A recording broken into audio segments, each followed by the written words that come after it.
What are the conditions of finance lease? Different conditions हैं, अगर एक भी मीट हो जाए कॉन्ट्रैक्ट के अंदर तो लीज जो है वो फाइनेंस लीज होगी. When risk and reward of that asset has been transferred to lessee. ये हम ऑलरेडी F7 में भी कर चुके हैं कि रिस्क एंड रिवॉर्ड्स का ट्रांसफर देखा जाएगा कि वो लेसी के पास हैं कि अभी तक लेसोर ने रिटेन किए हुए हैं. तो अगर तो ट्रांसफ़र कर दिए लेसी को तो रिस्क एंड रिवॉर्ड ट्रांसफ़र हो चुके हैं, तो that will be a finance lease. तो जो लेसोर है उसकी बुक्स में जो अकाउंटिंग का तरीकाकार है वो वही पुराना IAS 17 ही चल रहा है अभी तक. उसमें कोई चेंज नहीं आया, सिर्फ और सिर्फ लेसी की बुक्स में जो है वो लीजेस का स्टैंडर्ड जो है उसमें चेंज आया. तो इसके लिए वही पुराना वाला तरीका ही चल रहा है, वही पुरानी 5 रिक्वायरमेंट्स में से कोई एक भी मीट हो जाए तो हम कहते हैं कि contract is a finance lease. So अगर लेसोर ने रिस्क एंड रिवॉर्ड जो है वो लेसी को ट्रांसफ़र कर दिए, अगर ये वाली कंडीशन पूरी हो जाए तो it will be a finance lease. अगर लीज टर्म जो है वो major portion of asset useful life है, तो इसमें क्या होता है कि नॉर्मली जो हमारी ऑडिट फर्म्स हैं उसका तरीकाकार ये है कि ऑडिट फर्म जो है वो जाके कॉन्ट्रैक्ट देखती है और देखती है कि क्या ये contract 75% of useful life of asset जो है उसको मेजोरिटी ऑफ एसेट को कवर कर रहा है. यानी मेजोरिटी ऑफ एसेट ये मेजोरिटी ऑफ जो यूजफुल लाइफ है वो लेसी के पास रहेगा ये एसेट. तो इन दैट केस क्या होगा कि it will be a finance lease. तो हमारे लिए जो बेस्ट प्रैक्टिसेस चल रही हैं फर्म में वो 75% है. तो अगर 75% यूजफुल लाइफ लेसी ने इस्तेमाल करनी है तो it will be a finance lease. लेकिन इसमें एक जो है वो आप कह सकते हैं कि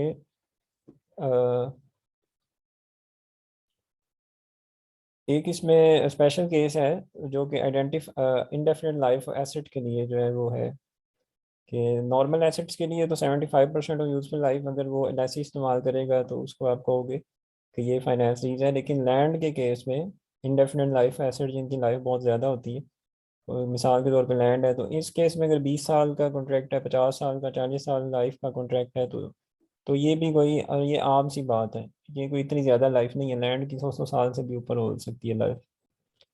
तो ये इस तरह की जो लैंड के कॉन्ट्रैक्ट्स हैं तो इनके लिए 20 साल 50 साल भी लाइफ भी कुछ नहीं है.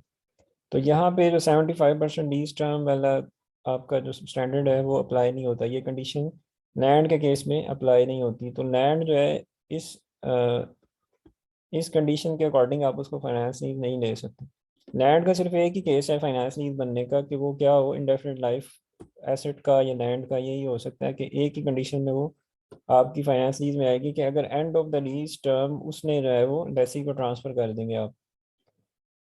तो ये जो थर्ड वाली आपकी कंडीशन है, as it is expected to be transfer to lessee at the end of lease term, अगर ये कॉन्ट्रैक्ट में लिखी हुई है तो ये ओनली इन डैट केस आपकी जो लैंड है वो आप कहोगे कि ट्रांसफ़र हो जाएगी टू लेसी, अदरवाइज आप उसको ट्रांसफ़र नहीं करोगे.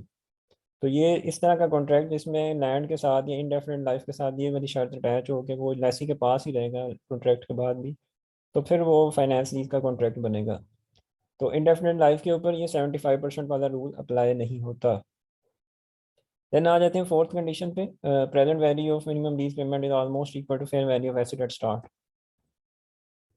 इसके बारे में जो है वो एक एग्जांपल आप देख लें कि फॉर एग्जांपल आप एक शर्ट खरीदने गए हो तो उसकी प्राइस है 15,000.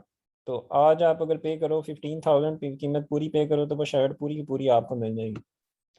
दूसरी कंडीशन ये है कि आप उस शर्ट को इंस्टॉलमेंट में ले लो, तो शर्ट तो आपको मिल जाएगी लेकिन जब तक आप इंस्टॉलमेंट पूरी नहीं करोगे आपको वो पूरी यानी एक तरह से ट्रांसफ़र नहीं होगी.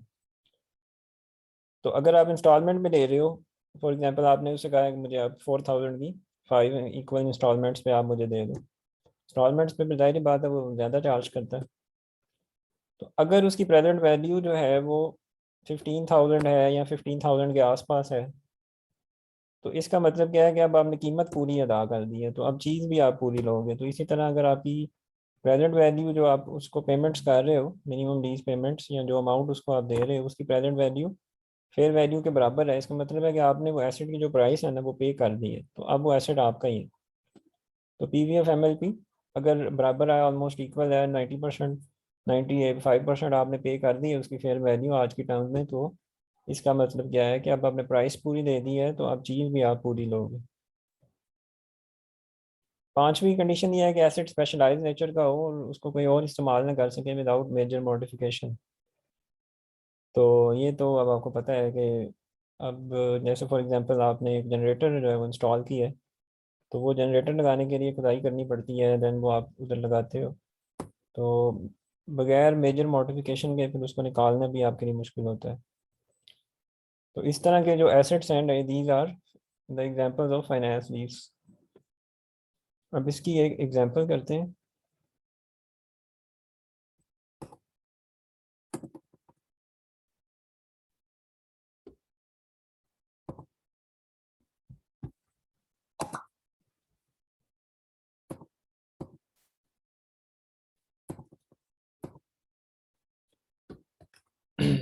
अब ये जैन की एक एग्जांपल है कि Jain is considering leasing land to Merit for a term of 30 years. Jain consider कर रहा है कि वो मैरिट को लैंड लीज पे देगा for a term of 30 years. इधर अब आपने एप्लीकेशन करनी है उस रूल्स की जो भी हमने पढ़े। तो लैंड एक ऐसा एसेट है जिसकी लाइफ इनडेफिनेट होती है, आपको पता है। तो टाइटल विल रिमेन विद जैन at the end of the initial lease term. तो at the end of the initial lease term, वो जो लीज टर्म है जो कि 30 ईयर्स है, उसके बाद भी जो टाइटल है ना वो जेन के पास ही रहेगा। तो अभी हमने इस चीज़ को देखा भी है कि टाइटल का इंडेफिनिट लाइफ वाले एसेट्स के केस में टाइटल का ट्रांसफ़र होना बहुत ज़रूरी है। टाइटल ट्रांसफ़र हो रहा होगा तो आप कहोगे कि ये फाइनेंस लीज है, लैंड के केस में तो पर्टिकुलरली।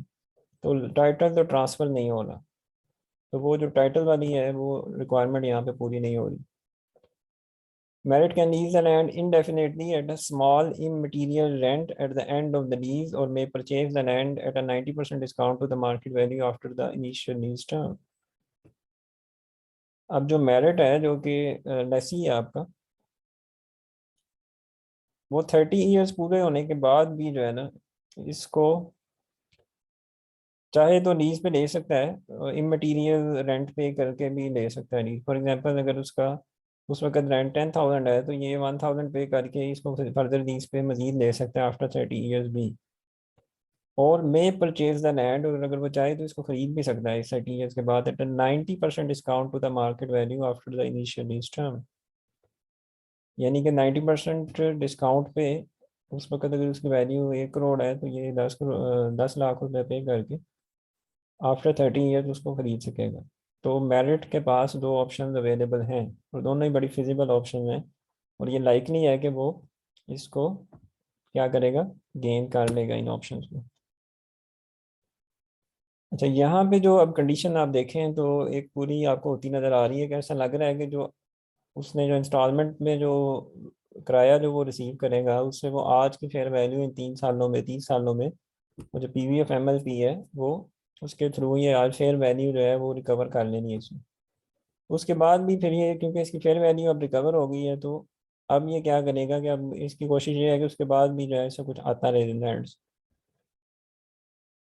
अच्छा, अब आगे चलते हैं। Merit is to pay Jain premium of $3 million at the commencement of the lease which equates to 70% of the value of the land. अच्छा, स्टार्ट पे ही जो है ना वो 3 मिलियन इसने पे करना है प्रीमियम। यानी जो आज उस लैंड की प्राइस है उसका 70% उसने स्टार्ट में ही पे कर देना। ठीक है, तो रिमेनिंग उसने 30% जो है वो बाकी 30 सालों में पे करना है। इसका मतलब है कि इस कॉन्ट्रैक्ट के थ्रू उसने अपना जो जितनी भी फेयर वैल्यू है वो सारी की सारी रिकवर कर लेनी है, उसके बाद भी वो जो है उसने कुछ एडिशनली कुछ ना कुछ इससे लेना है। Additionally, Jan will receive an annual rental payment of 4% of the market value of the land as at the commencement of the lease. 70% भी ले रहा है प्लस हर साल 4% भी ले रहा है।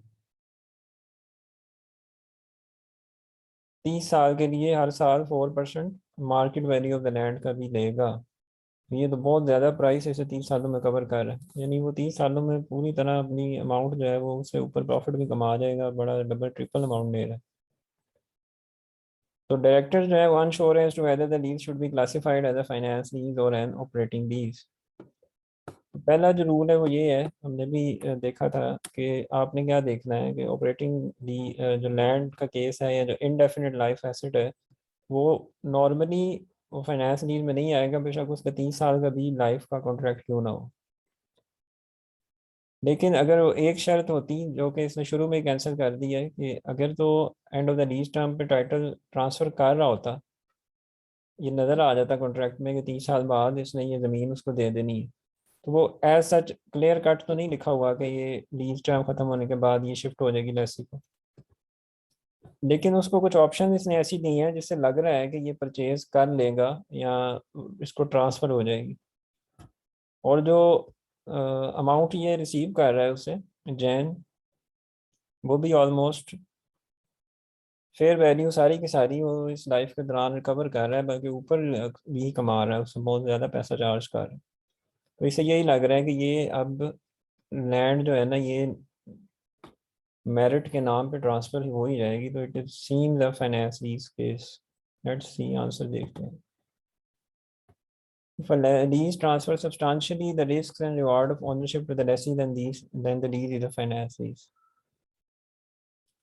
Substantially the risk and reward of ownership, तो वही बात है कि अगर तो रिस्क एंड रिवॉर्ड ट्रांसफर हो जाए सब्सटेंशियली, तो इसका मतलब है कि लीज फाइनेंस लीज है।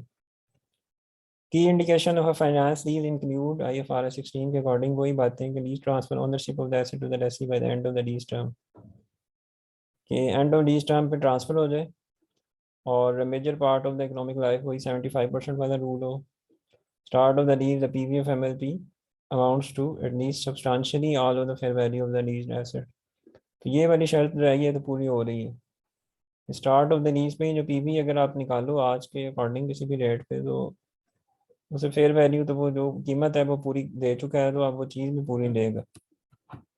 ऐसी has ability to continue to lease for a secondary period at a rent that is substantially lower than market rent. ये कंडीशन हमने नहीं थी पढ़ी है, ये बेसिकली इसी से रिलेटेड केस है कि लेसी के पास ये एबिलिटी है कि वो इस लीज को कंटिन्यू कर सके फॉर अ सेकेंडरी पीरियड, ऐसा कि अभी वो कर सकता है एक 30 ईयर्स के बाद जो है वो 90% डिस्काउंट पे ले ले, या फिर इसको एक substantially lower then the market rent उसको अगर ऑफर मिल रही है कि वो उसको ले ले, तो इसका यही मतलब है कि फाइनेंस लीज का केस है। और ये जो है लैंड जो है एक तरह से रिस्क एंड रिवार्ड जो है ओनरशिप के वो ट्रांसफ़र हो चुके हैं। अब यहाँ पे आंसर देखते हैं कि आंसर को में वो क्या बता रहा है। सबसे पहले क्या होगा, रूल आपने स्टेट कर दिया, अब अप्लाई करना है अपने रूल को। The fact that land normally has an indefinite economic life is an important consideration and may suggest that the lease is an operating lease। तो वही बात कि जो indefinite economic life वाले assets हैं उनके लिए operating lease में ही वो तस्वुर होते हैं।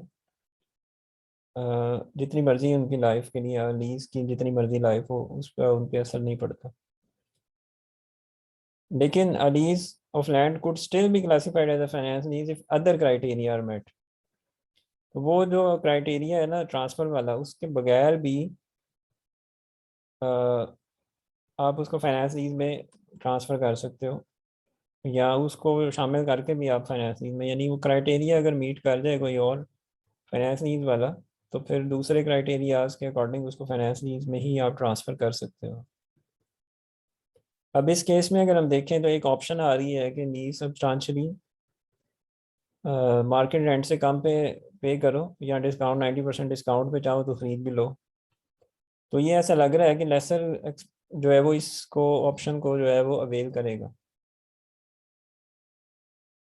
नहीं लेसोर नहीं, सॉरी, लेसी जो है वो इस ऑप्शन को अवेल करेगा। तो लेसोर ने ये ऑप्शन क्यों दी है, लेसोर ने ऑप्शन इसलिए दी होगी बिकॉज उसका जो रिटर्न ऑन इन्वेस्टमेंट है वो उसने अपना सारा कवर कर लिया हुआ है थ्रू लीज पेमेंट्स।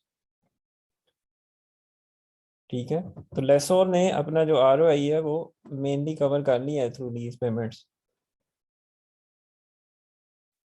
इसीलिए वो ये ऑप्शन दे रहा है कि इमटीरियल रेंट पे मेरे साथ कंटिन्यू कर लो या डिस्काउंट पे ले लो, ताकि क्योंकि वो अपनी जो अमाउंट है वो अच्छी रिकवर कर चुका हुआ है, वो फेयर वैल्यू और यहाँ अपना जो प्रॉफिट है अपना रिटर्न और इन्वेस्टमेंट है वो सारा कवर कर चुका हुआ है उसी लीज टर्म के दौरान। तो this is an indicator of a finance lease, तो ये एक इशारा है फाइनेंस लीज का। It is reasonable to assume that the lessee will extend the lease or purchase the land in these circumstances।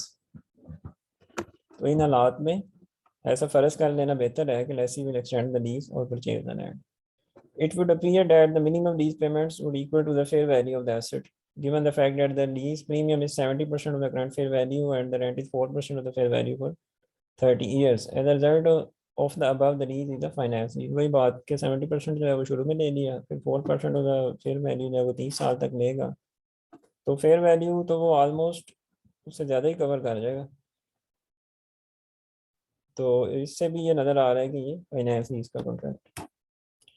तो अगर क्लियर कट उसमें नहीं भी लिखा हुआ लीज टर्म में फाइनेंस लीज के बारे में कि लेसी को वो ऐसे ट्रांसफ़र हो जाएगा, लेकिन कुछ ऑप्शन ऐसी दी गई हैं कि जो जिससे नज़र आ रहा है कि इंडिकेटर्स हैं कि ये अब वापस नहीं होना है, ये लेसी ने ही इस्तेमाल करना है इस एसेट को। देन इन डैट केस भी आप क्या करोगे, आप उसको फाइनेंस लीज में ले जाओगे।